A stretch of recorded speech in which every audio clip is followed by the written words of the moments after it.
আসসালামু আলাইকুম BD sports টিভিতে আপনাকে স্বাগতম। সেমি যাওয়ার এক কঠিন সমীকরণ সামনে রেখে মাঠে নেমেছে বাংলাদেশ। সুপার 8-এর শেষ ম্যাচে আফগানিস্তানের বিপক্ষে টসে হেরে বোলিং করতে নেমে স্বপ্নটা বাঁচিয়ে রাখে নাজমুল হোসেন শান্তরা। রিশাদ হোসেনের দুর্দান্ত বোলিংয়ে আফগানদের মাত্র 115 রানে আটকে দিয়ে এখন সেমি ওঠার স্বপ্ন ছিল টাইগারদের। যদিও 12.1 ওভারে 115 রান নিতে পারলে সেমিতে পৌঁছে যেত টাইগাররা, কিন্তু সেই ম্যাচও ব্যর্থ হয়ে হারতে হয় টাইগারদের। টসে জিতে ব্যাটিং করতে নেমে আফগান ওপেনিং জুটি বেশ সতর্কতার সাথেই খেলেছে। গুরবাজ জাদরান জুটি আজ আগ্রাসী মোডে ব্যাটিং করতে পারেনি বাংলাদেশের দারুণ বোলিংয়ের সুবাদে। দলের 50 রান পার করতেই 10 ওভার সময় নেন তারা। বাংলাদেশের হয়ে প্রথম আঘাত হানেন রিশাদ হোসেন। বোলিংয়ে এসে 18 রান করা জাদরানকে ফেরান তিনি। ওমরজাইকে 10 রানে ফিরিয়ে দ্বিতীয় ধাক্কা দেন মোস্তাফিজ। 17তম ওভারে জোড়া আঘাত হানেন রিশাদ হোসেন। 3 বলের ব্যবধানে গুরবাজ ও নাইবকে ফিরিয়ে বাংলাদেশের উল্লাসে ভাসান তিনি। গুরবাজ করেছেন দলীয় সর্বোচ্চ 43 রান।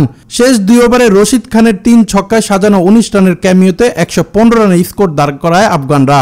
জবাবে দ্বিতীয় ইনিংসে জয়ের লক্ষ্যে ব্যাটিং করতে নেমে উইকেট বিলিয়ে দিয়ে আসেন তানজিম তামিম, শান্ত এবং সাকিবরা দলীয় 23 রানে।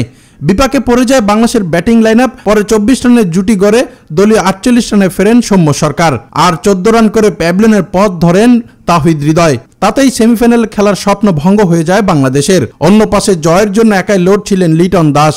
80 রানে পরপর 2 উইকেট হারিয়ে বিপাকে পড়ে যায় বাংলাদেশ।